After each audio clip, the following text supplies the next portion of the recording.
annuler la victoire du Sénégal à la finale de la Coupe d'Afrique. Hein. Donc si je comprends bien, ça veut dire que c'est le Maroc maintenant qui est champion d'Afrique. Ah bâtard, ça arrivé là-bas. Mais les gens de la CAF là aussi, c'est pas gentil. La coupe reste au Sénégal, le Maroc a perdu, la CAF est corrompue, c'est maintenant officiel. Les jurys eux-mêmes sortent pour se dédouaner. C'est gâté les gars, c'est complètement gâté. Écoutez bien ce scandale qui est en train de prendre de l'ampleur. La CAF est en train de s'écrouler. Marocains, venez prendre le trophée. Nous, on reste avec les honneurs. Merci Ces beaucoup. 2 étoiles, nous l'abordons avec beaucoup de... Mesdames et messieurs, revenons au tout début de cette finale entre le Sénégal et le Maroc. Dès les premières minutes, quelque chose n'allait pas. Ce n'était pas seulement un match de football, non. L'atmosphère était déjà lourde, tendue, presque électrique. Dans les tribunes, les supporters marocains sont très nombreux. Ils poussent leur équipe, ils chantent, ils font du bruit. Mais très vite, certains comportements commencent à poser problème. Des cris déplacés, des provocations, des attitudes qui visent directement les joueurs sénégalais. Sur le terrain, ça se ressent immédiatement.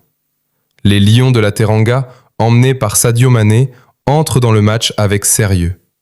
Mais dès les premiers duels, ils comprennent que cette rencontre ne sera pas normale. Les contacts sont durs, parfois excessifs. Les Marocains jouent avec intensité, mais aussi avec une forme d'agressivité qui dépasse le simple cadre sportif. Sadio Mané tente de poser le jeu. Il récupère le ballon, accélère, mais il est stoppé brutalement. Il se relève, regarde l'arbitre, rien. Le jeu continue. Déjà, les Sénégalais commencent à lever les bras, à protester. Ils sentent que quelque chose leur échappe. Et pendant ce temps, dans les tribunes, la pression continue de monter. Des gestes, des cris, des comportements que beaucoup jugent irrespectueux. Certains joueurs sénégalais se retournent, regardent vers les gradins. On voit sur leur visage que cela les touche, que cela les perturbe. Le match avance, mais l'ambiance devient de plus en plus pesante. Kalidou Koulibaly, le capitaine sénégalais, tente de calmer ses coéquipiers. Il parle, il organise, il demande de rester concentré. Mais ce n'est pas facile, parce qu'en face, les Marocains continuent de pousser, de presser, mais aussi de provoquer. Chaque duel est tendu, chaque contact est contesté. Et puis il y a ces petites scènes, presque invisibles pour le public, mais très importantes sur le terrain. Des mots échangés entre joueurs, des regards insistants, des gestes d'énervement. Le climat devient toxique. Edouard Mendy, dans ses cages, commence lui aussi à s'agacer. Il crie sur sa défense, mais aussi sur l'arbitre. Les décisions ne passent pas. Les Sénégalais ont l'impression de ne pas être protégés. Sadio Mané, lui, prend les choses en main. Il s'approche de l'arbitre, il parle, il explique. Mais on sent de la frustration. Une frustration qui grandit minute après minute. Et à ce moment-là, le match change complètement de visage. Ce n'est plus seulement une finale. C'est une confrontation sous tension, où les émotions prennent le dessus sur le jeu. Les Sénégalais sont perturbés, agacés, presque poussés à bout. Les Marocains, eux, continuent leur stratégie. Intensité, pression et provocation. Dans les tribunes, certains comportements continuent d'alimenter la colère. Des cris jugés déplacés, des attitudes qui ne passent pas. Les joueurs sénégalais commencent à en parler entre eux. On voit des signes d'agacement très clairs. Et là, tout s'accélère. Une nouvelle faute sur Sadio Mané. Il tombe, se relève immédiatement, visiblement énervé. Il parle, il conteste. Ses coéquipiers arrivent autour de lui. L'arbitre essaie de calmer, mais la tension est déjà trop haute. Les Sénégalais commencent à perdre patience. Sur le banc, les remplaçants se lèvent. Ils protestent eux aussi. Les officiels sénégalais font des signes. Ils demandent des explications. Le match est presque à l'arrêt. En face, les Marocains restent en place, mais certains joueurs répondent. Des échanges de mots, des gestes. La situation devient très fragile. Et dans le stade, le bruit change. Ce n'est plus seulement des chants. C'est une pression constante, lourde, qui pèse sur les épaules des Sénégalais. On sent qu'ils ne sont plus dans un environnement neutre. On sent qu'ils sont dérangés, affectés. Sadio Mané regarde autour de lui. Il parle à Koulibaly.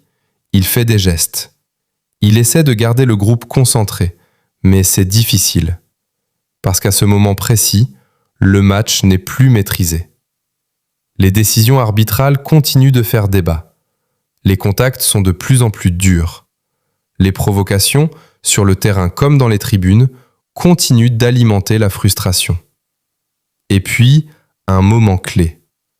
Les Sénégalais s'arrêtent. Ils protestent fortement. Certains regardent vers le banc. D'autres parlent à l'arbitre avec insistance. On sent que quelque chose est en train de basculer. Le public ne comprend pas tout, mais il voit la tension. Il voit les gestes, les regards, les discussions. Il voit que ce match est en train de déraper. Mesdames et messieurs, retenez bien cette scène. Parce que c'est ici que tout commence. C'est ici que la frustration sénégalaise prend racine. C'est ici que les tensions entre les deux camps explosent. Une finale qui devait être une fête devient un terrain de conflit, devient le point de départ d'une polémique continentale. Et ce n'est que le début. Le match est arrêté. Le Sénégal est sorti du terrain et dans le stade, personne ne comprend réellement ce qui est en train de se passer.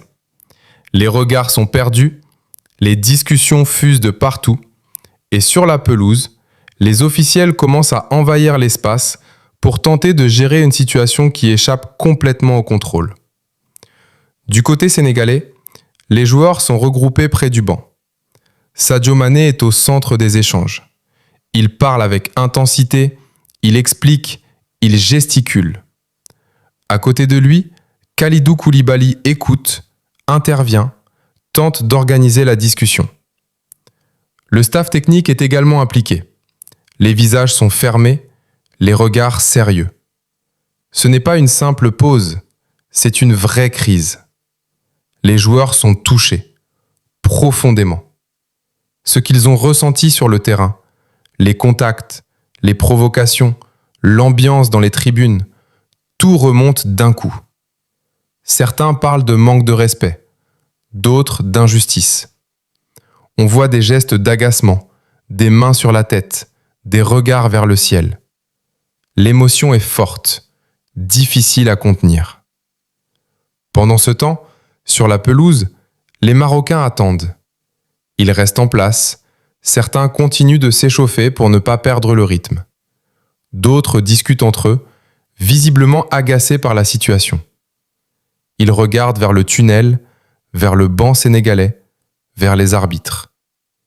Eux aussi sont dans l'incompréhension, mais ils restent calmes, disciplinés. Les arbitres, eux, sont au centre du problème. Ils discutent avec les officiels de la compétition. Des échanges rapides, des gestes précis, des regards tendus. On appelle du renfort. Les organisateurs descendent sur le terrain. La pression est énorme. Dans les tribunes, l'ambiance est devenue étrange. Ce n'est plus une fête, ce n'est plus un spectacle. C'est une attente lourde, incertaine. Certains supporters sifflent, d'autres crient, d'autres encore restent silencieux, tentant de comprendre. Les téléphones sont sortis. Les images commencent déjà à circuler sur les réseaux sociaux. Le temps passe. 5 minutes. 10 minutes. 15 minutes. Le match est toujours à l'arrêt. Les commentateurs analysent, spéculent, posent des questions. Est-ce que le Sénégal va revenir ? Est-ce que le match va reprendre ? Est-ce qu'on va vers une décision exceptionnelle ? Du côté sénégalais, les discussions continuent. Sadio Mané prend ses responsabilités.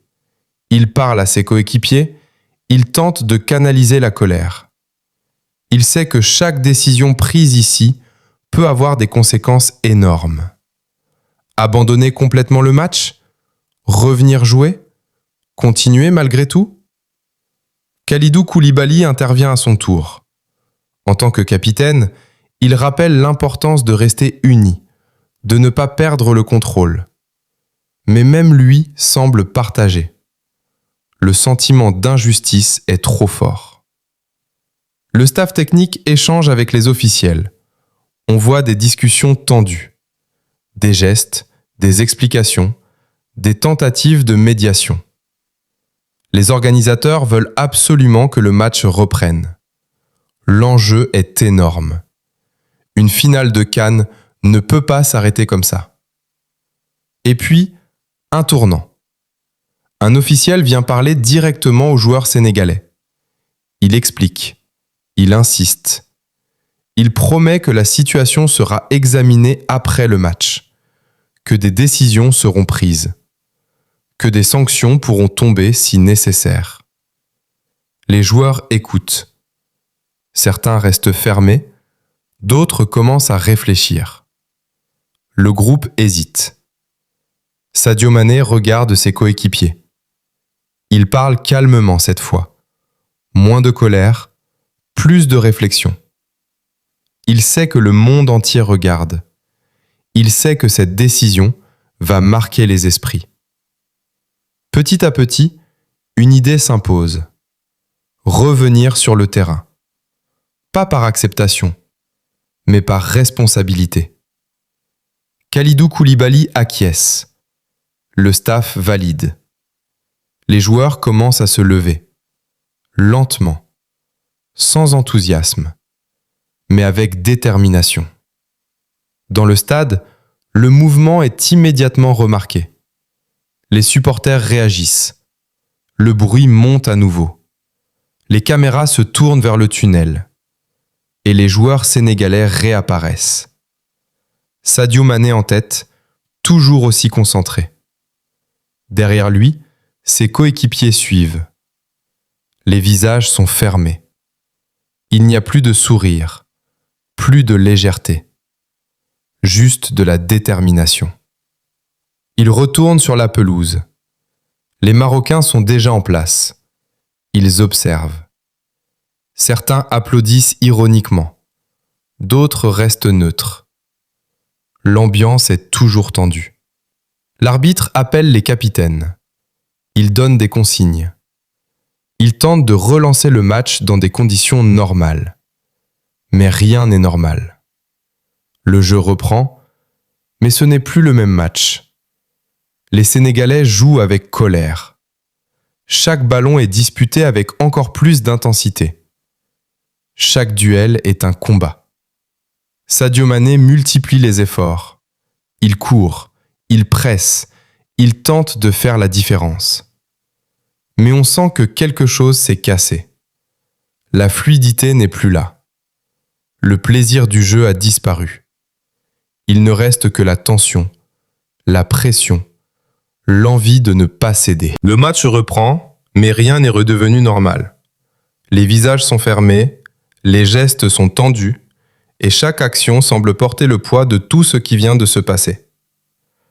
Le Sénégal est revenu sur le terrain, mais la colère est toujours là, présente, visible dans chaque course, dans chaque duel. Sadio Mané continue de se battre. Il demande le ballon, il accélère, il tente de faire la différence malgré la pression. On sent qu'il veut répondre sur le terrain, qu'il veut faire taire la polémique par le jeu. À ses côtés, Kalidou Koulibaly organise la défense, crie, replace ses coéquipiers. Le groupe tient, malgré tout. Les Marocains, eux, restent concentrés. Ils continuent d'imposer leur rythme, d'exploiter les espaces, de profiter de chaque moment de flottement. Le match est devenu un véritable bras de fer, un duel mental autant que physique. Les minutes passent lentement, très lentement. Chaque seconde semble durer une éternité. Le public est suspendu à chaque action. Les supporters crient, sifflent, réagissent au moindre contact. L'ambiance est toujours aussi lourde, aussi instable. Et puis, le moment arrive. Une action rapide du Sénégal. Le ballon circule, passe par le milieu, arrive sur Sadio Mané.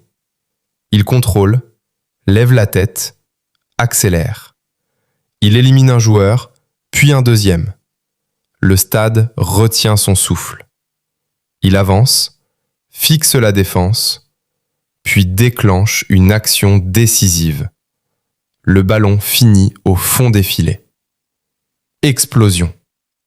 Les joueurs sénégalais lèvent les bras, courent, crient. Sadio Mané est entouré immédiatement. Ses coéquipiers le serrent, le poussent, le félicitent. C'est une libération. Une réponse directe à tout ce qui s'est passé. Dans les tribunes, les supporters sénégalais exultent, crient, chantent, drapeaux. C'est une vague d'émotions qui déferle. Mais en face, les Marocains réagissent immédiatement. Ils contestent, discutent, regardent l'arbitre. Certains estiment qu'il y a eu une faute au départ de l'action. Le banc marocain se lève, proteste. La tension remonte instantanément. L'arbitre valide le but. Le jeu reprend, mais la pression est encore plus forte. Les dernières minutes sont irrespirables. Le Maroc pousse, les attaques s'enchaînent, centre, frappe, tentative. Mais la défense sénégalaise tient bon. Koulibaly repousse, Mendy intervient. Les joueurs se jettent sur chaque ballon. Sadio Mané redescend, aide ses coéquipiers, encourage, crie. Il est partout. Il veut cette victoire. Il la défend avec tout ce qu'il a. Le temps réglementaire touche à sa fin. Les arbitres regardent leur montre. Les joueurs aussi. Chaque regard, chaque geste montre l'importance du moment. Et puis, le coup de sifflet final retentit. Le Sénégal est champion. Sur le papier, sur le terrain, au moment précis où l'arbitre met fin au match, le Sénégal a gagné cette finale contre le Maroc. Les joueurs s'effondrent. Certains tombent à genoux, d'autres lèvent les bras vers le ciel.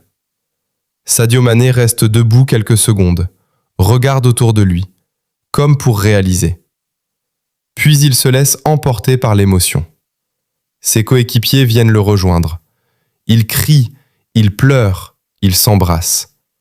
C'est une explosion de joie, mais une joie particulière. Une joie mêlée de tension, de soulagement, presque de défi. Kalidou Koulibaly prend le drapeau, le brandit. Edouard Mendy célèbre avec ses défenseurs. Le banc envahit le terrain. Tout le monde participe à ce moment. Mais en face, les Marocains sont abattus. Certains restent au sol, d'autres regardent dans le vide. Quelques joueurs discutent encore avec l'arbitre. On sent que la frustration est énorme.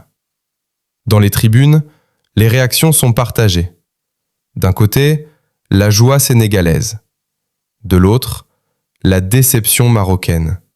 Et une tension qui ne disparaît pas. La cérémonie commence.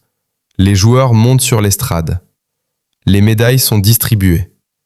Les officiels sont présents, souriants. Mais l'ambiance reste étrange. Et puis, le moment que tout le monde attend. Kalidou Koulibaly soulève la coupe. La canne est dans les mains du Sénégal. Sadio Mané est juste à côté, le regard brillant. Il touche le trophée, le regarde, le serre. Ce moment, il l'a attendu, il l'a rêvé, il l'a gagné. Les images font le tour du monde. Les caméras captent chaque sourire, chaque larme, chaque geste. Mais derrière cette scène de fête, quelque chose ne va pas. Les tensions du match sont encore dans tous les esprits. Les incidents, les arrêts de jeu, les provocations, rien n'a été oublié. Certains officiels discutent déjà. Des regards sérieux, des échanges discrets. On comprend que tout ne s'arrêtera pas ici. Dans les couloirs, les premières discussions commencent. Des plaintes sont évoquées. Des rapports seront faits. Des décisions pourraient suivre. Mais sur le moment, le Sénégal célèbre. Les joueurs font le tour du stade.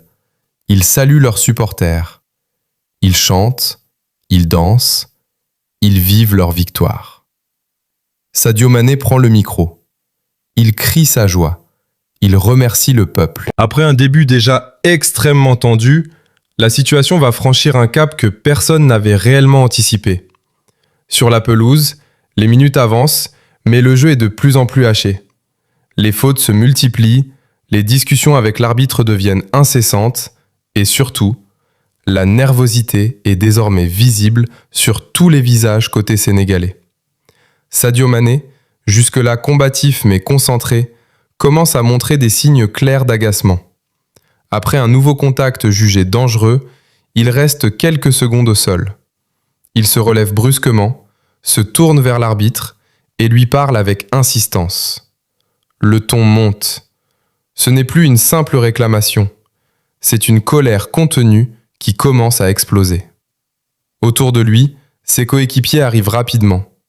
Kalidou Koulibaly, en capitaine, tente de dialoguer avec l'arbitre, mais lui aussi semble dépassé par la situation. Les gestes sont larges, les regards sont durs. Les Sénégalais ont le sentiment de subir, de ne pas être respectés dans cette rencontre. Et pendant ce temps, du côté marocain, la pression continue. Les joueurs restent dans leur match, mais certains gestes, certaines attitudes, certaines paroles viennent encore envenimer la situation.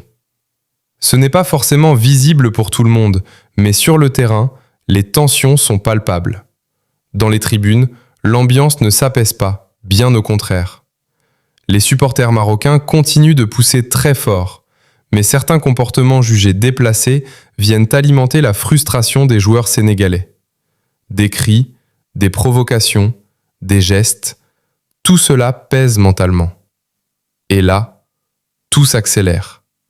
Une action anodine en apparence, un ballon disputé au milieu de terrain, un contact, puis un autre. Un joueur sénégalais tombe. Les Sénégalais réclament une faute. L'arbitre laisse jouer. C'est l'explosion. Sadio Mané s'arrête net. Il lève les bras, visiblement furieux. Il se dirige vers l'arbitre. Derrière lui, plusieurs joueurs sénégalais font de même. Le jeu est complètement interrompu. Les Marocains, eux, regardent la scène. Certains commencent à s'impatienter. Le ton monte très rapidement. Les Sénégalais parlent tous en même temps. L'arbitre tente de calmer, mais il est submergé. On voit des gestes d'incompréhension, des regards qui en disent long. Le match est à l'arrêt total. Sur le banc sénégalais, c'est également la colère. Les remplaçants se lèvent, les membres du staff protestent vivement. Certains font des signes vers la tribune, d'autres vers le terrain. On sent une perte totale de contrôle. Kalidou Koulibaly essaie encore de calmer ses partenaires. Il parle à Sadio Mané. Il lui demande de se recentrer. Mais même lui semble touché par ce qui se passe. L'injustice ressentie est trop forte. Et puis, un geste fort. Certains joueurs sénégalais commencent à reculer, à s'éloigner de l'action. Ils regardent vers leur banc. Ils discutent entre eux. On sent une hésitation, une décision qui est en train de se construire. Les commentateurs s'interrogent.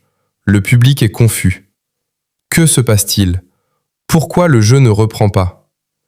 L'arbitre appelle les capitaines. Il tente de relancer la rencontre. Mais les Sénégalais ne bougent pas immédiatement. Ils restent regroupés, discutent, gesticulent. L'ambiance est irrespirable.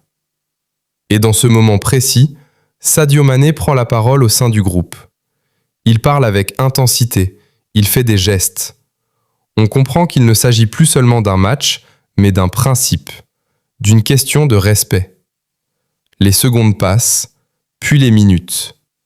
Le match est complètement figé.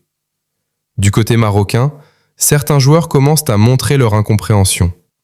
Ils parlent entre eux, regardent l'arbitre, attendent une décision. Mais rien ne vient immédiatement. Dans les tribunes, le bruit change encore. Ce n'est plus une ambiance de fête. C'est une tension générale, une incertitude. Les spectateurs sentent qu'ils assistent à quelque chose d'inhabituel, quelque chose de grave. Et puis, le geste qui va marquer cette scène. Les joueurs sénégalais commencent à se diriger vers la touche. Lentement, mais clairement. Ce n'est pas une sortie brutale, mais une forme de protestation visible, assumée. Le public réagit immédiatement. Cris, sifflets, incompréhension. Les caméras suivent les joueurs. Les commentateurs sont sous le choc. Sadio Mané marche en tête, le visage fermé. Derrière lui, ses coéquipiers suivent. Certains regardent encore l'arbitre, d'autres les tribunes. Le message est clair. Trop, c'est trop. Le match est officiellement interrompu. Les officiels entrent sur la pelouse. Discussion, tension, gestes dans tous les sens.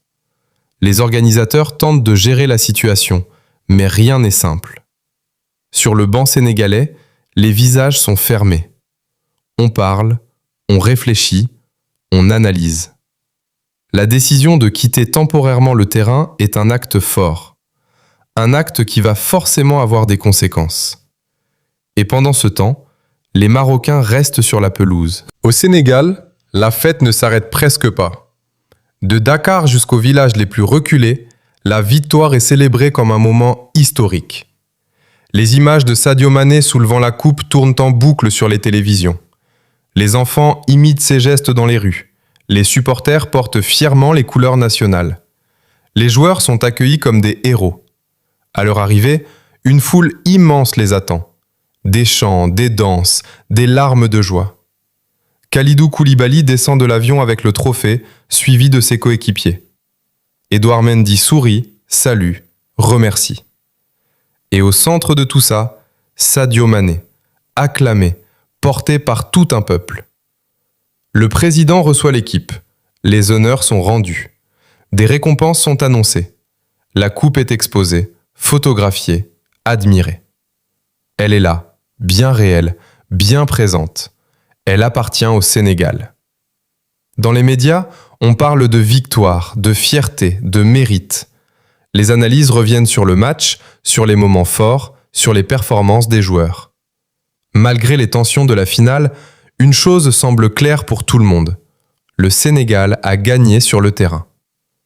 Mais dans l'ombre, une autre histoire commence à s'écrire. Du côté marocain, la défaite ne passe pas. Les dirigeants analysent le match, reviennent sur les incidents, sur l'interruption, sur les tensions. Très vite, une décision est prise.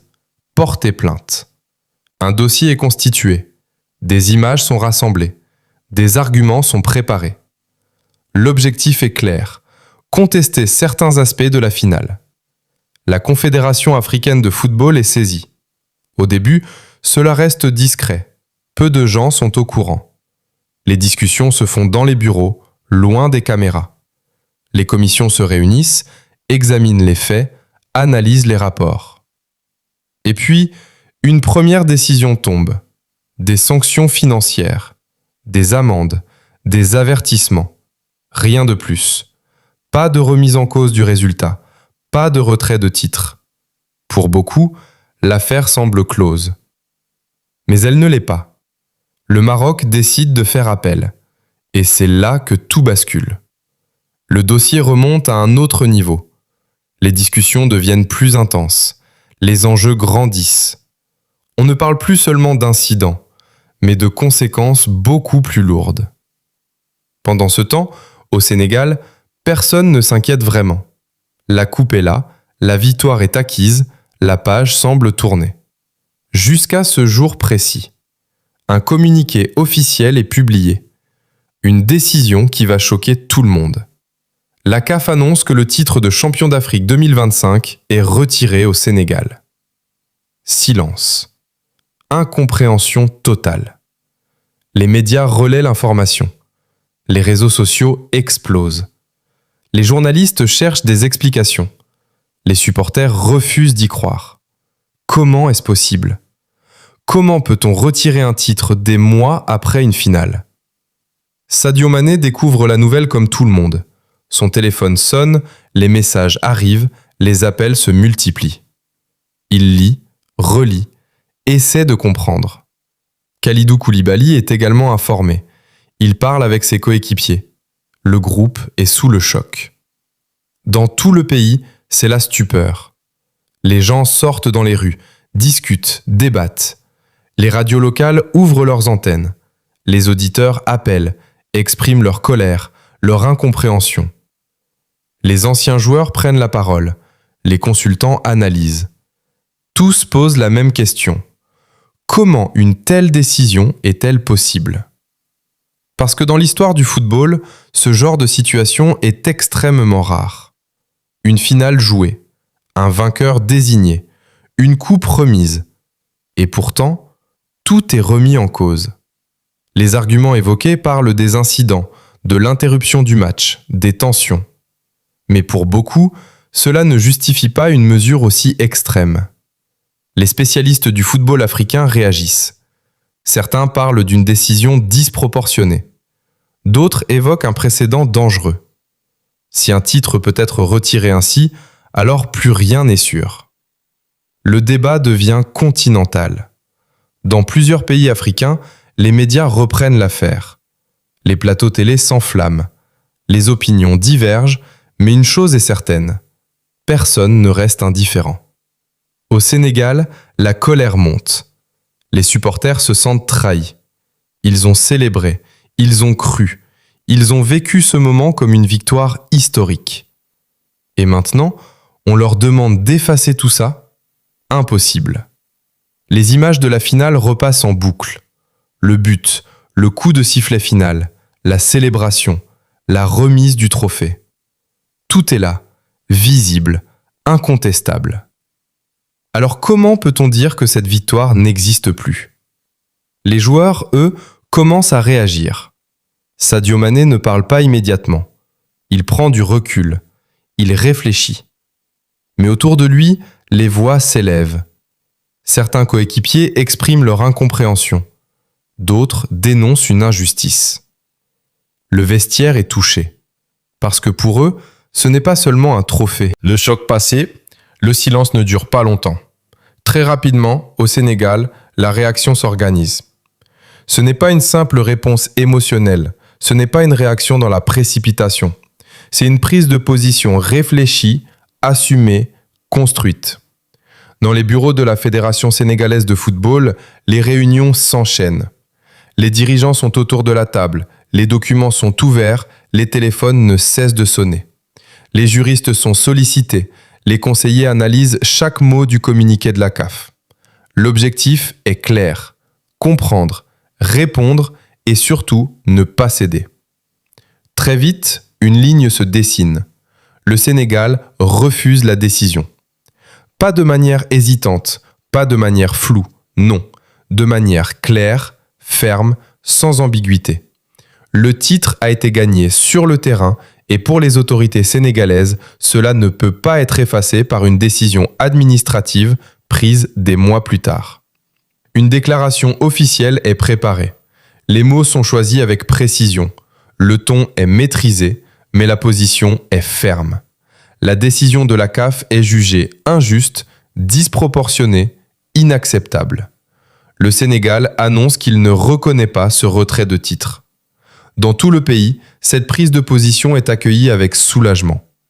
Les supporters attendaient une réaction forte. Ils voulaient voir leur pays défendre cette victoire. Et c'est exactement ce qui se passe. Mais la réponse ne s'arrête pas là. Au sommet de l'État, le dossier est pris très au sérieux. Le président est informé, impliqué, attentif à chaque évolution.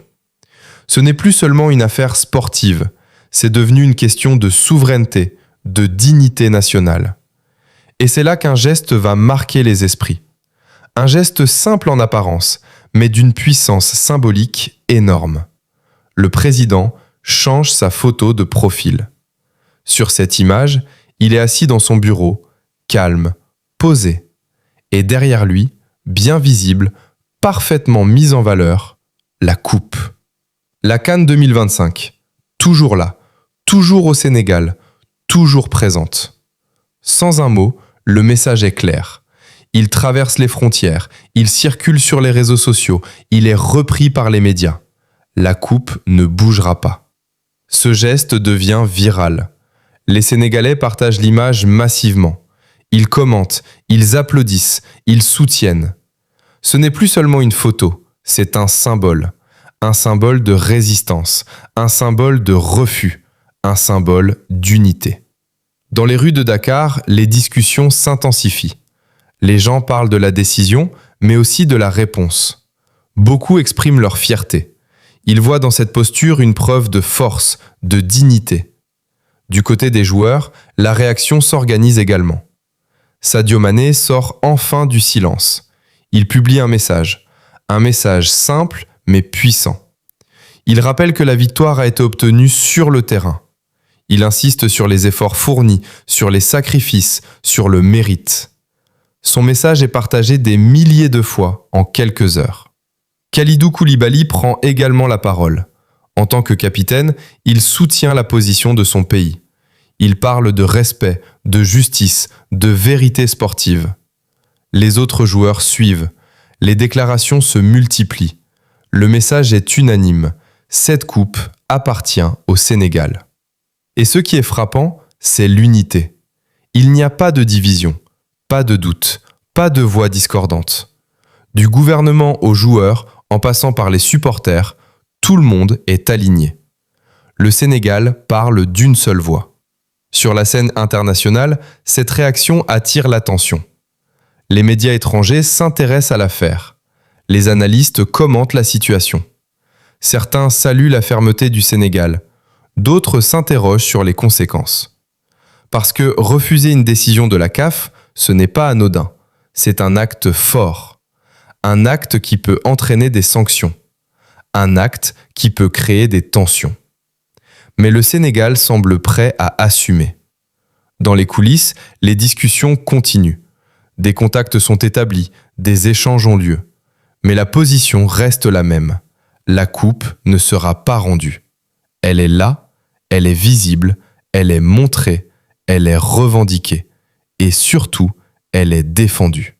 Les jours passent, mais la détermination ne faiblit pas. Au contraire, elle se renforce. Chaque déclaration, chaque prise de parole, chaque geste vient confirmer cette position. Le Sénégal ne pillera pas. Et cette attitude change complètement le rapport de force. Parce que désormais, ce n'est plus seulement une décision contre une équipe. C'est une institution face à un pays entier. Un pays qui refuse. Un pays qui résiste. Un pays qui affirme haut et fort que le terrain doit rester la seule vérité du football. Et dans cette scène, on comprend une chose essentielle.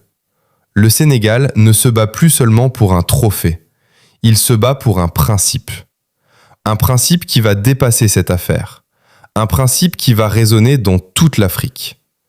Et ce combat, la position du Sénégal est désormais claire, ferme, assumée.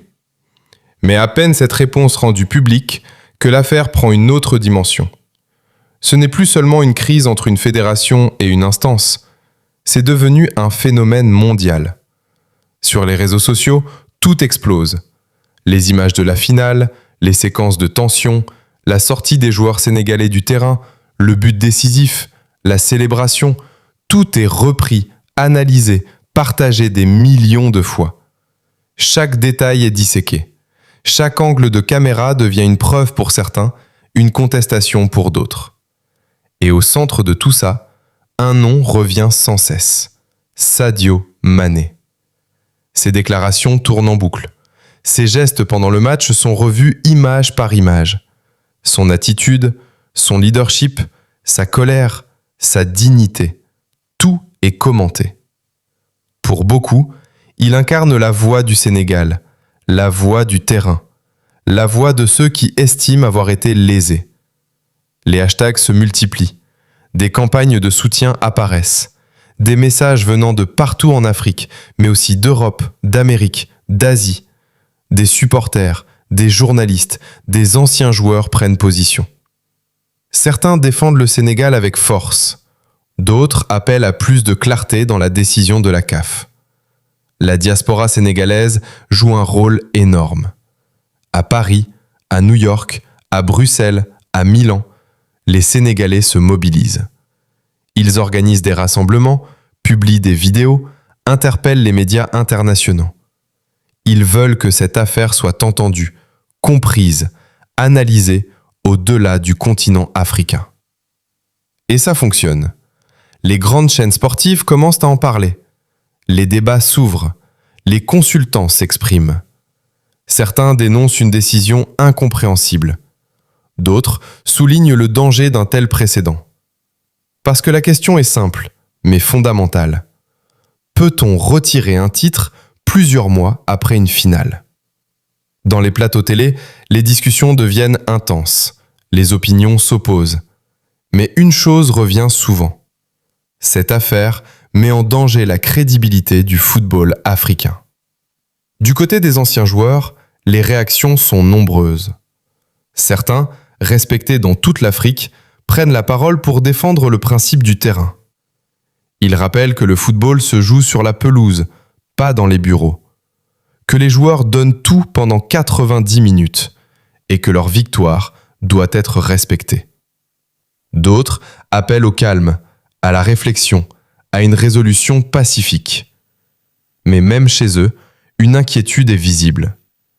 Parce que si cette décision reste, elle pourrait ouvrir la porte à d'autres contestations. Et pendant que le débat s'intensifie, la pression monte sur la CAF. Les journalistes demandent des explications. Des questions précises sont posées. Sur quelle base cette décision a-t-elle été prise ? Quels règlements ont été appliqués ? Quels précédents existent ? Les réponses sont rares ou floues. Des communiqués sont publiés, mais ils n'apportent pas toutes les clarifications attendues. Le langage est technique, juridique, parfois difficile à comprendre pour le grand public. Et cela alimente encore plus la polémique. Sur les réseaux, certains parlent d'injustice. D'autres évoquent des influences. Des théories circulent.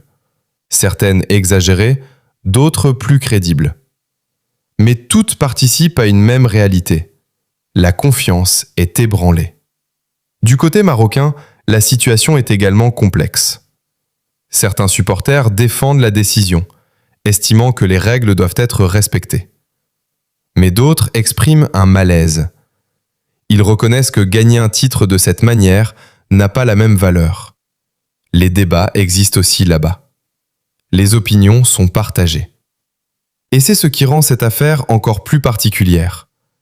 Parce qu'elle ne divise pas seulement deux pays. Elle traverse les opinions, les générations, les cultures. Sur le terrain diplomatique, les choses commencent aussi à bouger. Des responsables politiques suivent l'affaire. Des discussions informelles ont lieu. Personne ne veut que la situation dégénère. Parce que derrière le football, il y a des relations entre pays, des échanges, des liens humains. Et ces liens sont importants. Mais sur le plan sportif, la tension reste forte. Le Sénégal maintient sa position. La CAF maintient la sienne. Et entre les deux, le monde regarde. Chaque jour apporte son lot de réactions. Une nouvelle déclaration, une nouvelle analyse, une nouvelle polémique. L'affaire ne s'éteint pas. Au contraire, elle grandit. Elle devient un symbole de lutte pour certains, un symbole de dérive pour d'autres. Mais dans tous les cas, un moment marquant. Un moment qui va rester. Parce qu'il pose des questions profondes sur la justice sportive, sur la transparence, sur le respect du terrain. Et pendant que le débat continue, les joueurs sénégalais, eux, restent droits. Pendant que le monde regarde la surface de cette affaire, les déclarations, les réactions, les débats publics, une autre réalité se dessine en arrière-plan. Une réalité beaucoup plus discrète, beaucoup plus complexe et surtout beaucoup plus troublante. Dans les coulisses du football africain, les discussions ne s'arrêtent jamais. Des réunions se tiennent, parfois officielles, parfois informelles. Des appels sont passés. Des échanges ont lieu entre dirigeants, entre représentants, entre personnes influentes. Rien n'est visible pour le grand public, mais beaucoup de choses se jouent. Parce que cette décision de retirer le titre au Sénégal ne sort pas de nulle part. Elle est le résultat d'un processus. Un processus qui, selon plusieurs observateurs, dépasse largement le cadre purement sportif. Très vite, des questions commencent à circuler. Qui a vraiment pris cette décision? Sur quelle base exacte?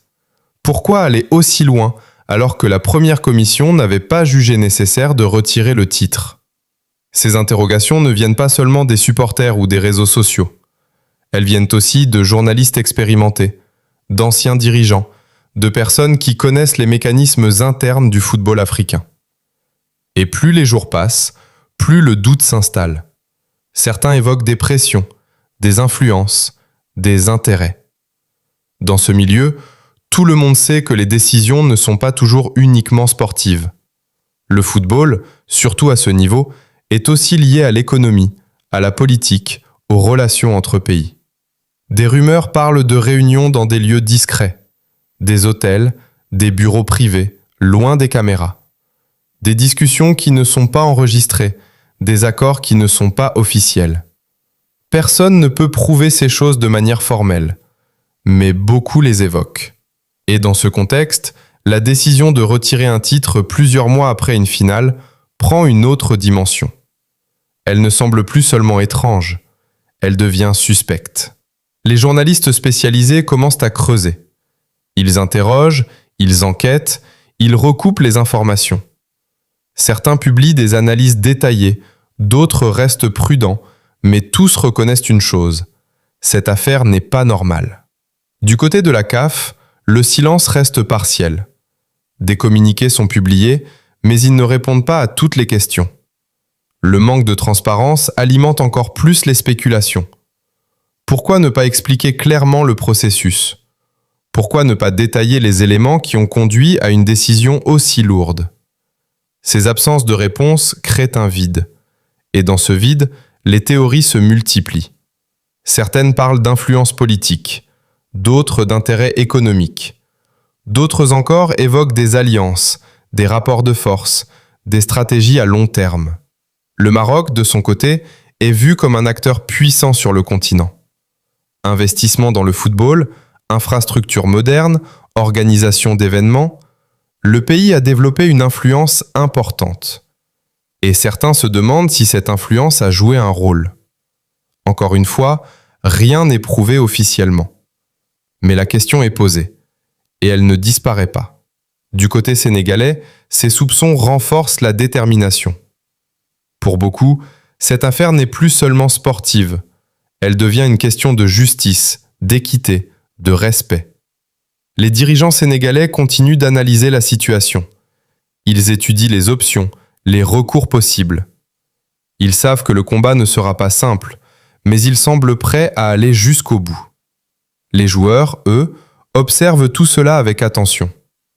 Sadio Mané reste concentré dans ses prises de parole. Il ne s'aventure pas dans les accusations. Il parle de terrain, de travail, de mérite. Mais on sent qu'il comprend l'ampleur de ce qui se joue. Kalidou Koulibaly adopte la même posture. Calme, posé, mais déterminé. Il sait que cette affaire dépasse le simple cadre du sport. Et pendant ce temps, le public continue de s'interroger. Les supporters veulent comprendre. Ils veulent des réponses. Ils veulent savoir si le football qu'ils aiment est encore juste. Parce que derrière toutes ces discussions, il y a une question simple, mais essentielle. Est-ce que le résultat sur le terrain est encore la vérité? Si des décisions peuvent être prises ainsi, loin des regards, loin des stades, alors la confiance est fragilisée. Et sans confiance, le sport perd une partie de son sens. Dans toute l'Afrique, cette réflexion commence à émerger. Les passionnés de football, les jeunes joueurs, les entraîneurs, les dirigeants, tous regardent cette affaire et en tirent des conclusions. Certaines inquiétantes, d'autres révoltantes, mais toutes importantes. À ce stade de l'affaire, une chose devient évidente. On n'est plus seulement dans le football. Ce qui se joue désormais dépasse largement le cadre sportif. La crise prend une dimension politique, diplomatique, presque stratégique. Au Sénégal, la décision de la CAF n'est plus perçue comme une simple sanction sportive. Elle est ressentie comme une atteinte à la souveraineté nationale. Dans les discours, dans les médias, dans les conversations quotidiennes, un mot revient de plus en plus. Respect. Respect du terrain, respect des joueurs, respect du pays. Et très vite, les autorités sénégalaises commencent à aborder cette affaire avec une approche beaucoup plus large. Ce n'est plus seulement la fédération qui est concernée, c'est l'image du pays, sa dignité, sa position sur la scène africaine. Dans les cercles politiques, les discussions s'intensifient. Des réunions ont lieu, des conseillers analysent les implications, des diplomates suivent le dossier de près. Parce que chaque décision, chaque déclaration peut avoir des conséquences au-delà du sport. En face, le Maroc reste officiellement discret. Les autorités ne multiplient pas les déclarations publiques. Mais en coulisses, le pays continue de défendre sa position. Le recours déposé, les arguments avancés, la décision obtenue, tout cela s'inscrit dans une logique stratégique.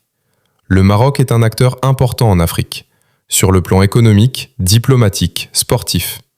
Il a des relations solides avec de nombreux pays, des investissements dans plusieurs secteurs, y compris le football. Et dans ce type de contexte, ces éléments comptent. Sans être visibles, ils influencent les équilibres. Les analystes politiques commencent alors à s'exprimer. Certains expliquent que ce type de situation n'est pas nouveau, que dans l'histoire du sport, des décisions ont déjà été influencées par des considérations extérieures au terrain. D'autres restent prudents, mais reconnaissent que le timing, la nature de la décision et ses conséquences soulèvent des questions. Au niveau continental, les réactions sont mesurées. Peu de pays prennent position officiellement. Chacun observe, analyse, évite de s'exposer. Parce que le sujet est sensible. Prendre position, c'est risquer de créer des tensions. Et personne ne veut envenimer la situation. Mais dans les discussions privées, les opinions existent. Certains pays soutiennent discrètement le Sénégal. D'autres comprennent la position marocaine. Mais tous s'accordent sur un point. Cette affaire est délicate, très délicate. Elle touche à des équilibres fragiles. Elle met en jeu des relations anciennes. Elle expose des tensions qui, jusque-là, restaient invisibles. Et au milieu de tout cela, les peuples. Les Sénégalais, profondément attachés à cette victoire, continuent de défendre leur position avec force. Les Marocains, eux aussi, vivent cette situation avec émotion, entre fierté nationale et questionnement. Mais malgré la tension, une ligne importante est maintenue, celle de la distinction entre les peuples et les décisions. Des deux côtés, des voix s'élèvent pour rappeler que cette affaire ne doit pas créer de division durable, que les liens entre le Sénégal et le Maroc sont anciens, solides, profonds. Des étudiants sénégalais vivent au Maroc, des commerçants marocains sont installés au Sénégal, des familles sont liées, des échanges existent depuis des années, et ces relations-là dépassent le football. Dans ce contexte, certaines prises de parole apaisantes émergent. Des responsables appellent au calme, à la retenue, à la responsabilité. Ils insistent sur l'importance de ne pas transformer une crise sportive en conflit entre nations. Mais malgré ces appels, la tension reste palpable. Parce que la décision de la CAF est toujours là. Parce que le Sénégal refuse toujours de l'accepter. Parce que le Maroc est désormais associé à ce verdict. Et parce que personne ne semble prêt à reculer. Dans les médias internationaux, cette dimension politique est de plus en plus évoquée. Les analyses ne parlent plus seulement de football. Elles parlent de rapports de force, d'influence, de stratégie. Et cela change la perception de l'affaire. Ce n'est plus un simple litige, c'est un cas d'école. Un exemple de la manière dont le sport peut croiser la politique, dont une décision sportive peut avoir des répercussions bien au-delà du terrain. Et dans cette scène, on comprend que chaque geste, chaque mot, chaque silence a un poids. Un poids diplomatique, un poids symbolique, un poids historique. Parce que ce qui est en jeu ici, ce n'est plus seulement une coupe. C'est une image, une position, une affirmation. Et dans ce type de situation, chaque pays avance avec prudence, mais avec détermination. Car au-delà du football, c'est aussi une question de place sur la scène africaine qui se dessine. On arrive au moment le plus important. Pas forcément le plus bruyant, pas le plus spectaculaire, mais le plus lourd de conséquences. Parce qu'après la colère, après les réactions, après les tensions et les débats, il reste une question essentielle. Qu'est-ce que cette affaire va changer ? Le Sénégal tient sa position. La coupe est toujours là, bien visible, bien présente. Elle n'a pas bougé. Elle est exposée, assumée, défendue. Et derrière ce trophée, il y a tout un peuple qui refuse d'effacer ce qu'il a vécu. Sadio Mané continue de représenter cette victoire. Sur le terrain, dans ses prises de parole, dans son attitude, il incarne cette idée simple. Ce qui a été gagné sur la pelouse ne peut pas être retiré par un document. Kalidou Koulibaly, lui aussi, reste droit. En capitaine, il porte cette responsabilité avec calme. Il ne cherche pas la confrontation inutile, mais il ne cède pas. Il rappelle, à chaque occasion, que le football doit rester fidèle à ses principes. Du côté marocain, la situation est plus complexe. Officiellement, le titre leur est attribué. Mais dans l'opinion, le débat reste ouvert. Certains célèbrent, d'autres doutent. Parce qu'au fond, beaucoup savent que la manière compte autant que le résultat. Et pendant que les deux camps restent sur leur position, le reste de l'Afrique observe. Les joueurs, les entraîneurs, les dirigeants, tous regardent cette affaire comme un signal, un avertissement, une question posée à tout le système. Est-ce que le football africain est capable de se protéger lui-même ? Est-ce qu'il peut garantir que le terrain reste la seule vérité ? Est-ce qu'il peut éviter que ce type de crise se reproduise ? Parce que ce qui s'est passé ici crée un précédent dangereux. Si une finale peut être remise en cause des mois après, alors aucune victoire n'est totalement sûre. Aucun trophée n'est définitivement acquis. Et ça, pour le sport, c'est un problème immense. Dans les académies, dans les centres de formation, les jeunes regardent cette histoire. Ils voient Sadio Mané, ils voient les lions de la Teranga, ils voient cette coupe, et ils entendent aussi parler de décisions, de bureaux, de polémiques.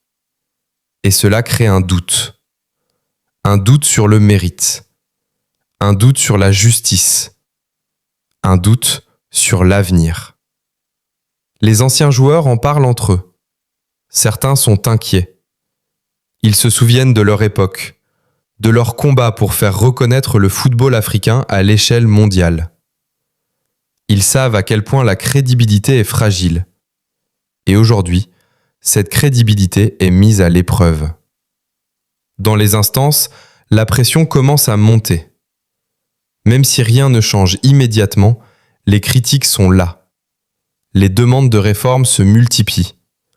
On parle de transparence, de règles plus claires, de processus mieux définis. Parce que cette affaire a montré une chose. Le système actuel a des failles. Des failles qui peuvent être exploitées. Des failles qui peuvent créer des injustices. Et surtout, des failles qui peuvent détruire la confiance. Or, sans confiance, le football perd son essence. Le public doit croire aux résultats. Les joueurs doivent croire en l'équité. Les équipes doivent croire que leurs efforts seront respectés. Sinon, le jeu perd son sens. Et c'est exactement ce qui est en jeu ici.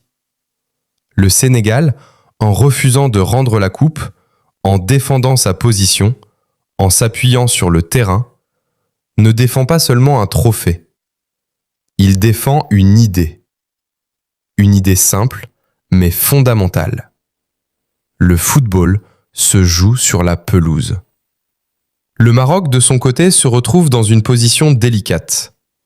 Entre reconnaissance officielle et perception publique, entre décision administrative et réalité sportive, et au milieu, le football africain. Un football riche, passionné, talentueux, mais encore en quête de stabilité et de crédibilité totale. Cette affaire restera. Elle sera racontée, analysée, étudiée. Pas seulement comme une polémique, mais comme un moment charnière. Un moment où le système a été confronté à ses limites. Un moment où les joueurs ont rappelé l'importance du terrain. Un moment où un pays a décidé de ne pas céder. Et maintenant, tout dépend de ce qui va suivre. Est-ce que des réformes vont être mises en place? Est-ce que les règles vont être clarifiées? Est-ce que les décisions futures seront plus transparentes? Ou est-ce que cette affaire sera oubliée, comme d'autres avant elle? L'histoire, elle, retiendra les faits. Une finale jouée, un vainqueur sur le terrain, une décision contestée, une résistance assumée, et un débat ouvert pour tout un continent. Parce qu'au final, ce n'est pas seulement une coupe qui est en jeu, c'est l'avenir du football africain. Et cet avenir se construit à partir de maintenant.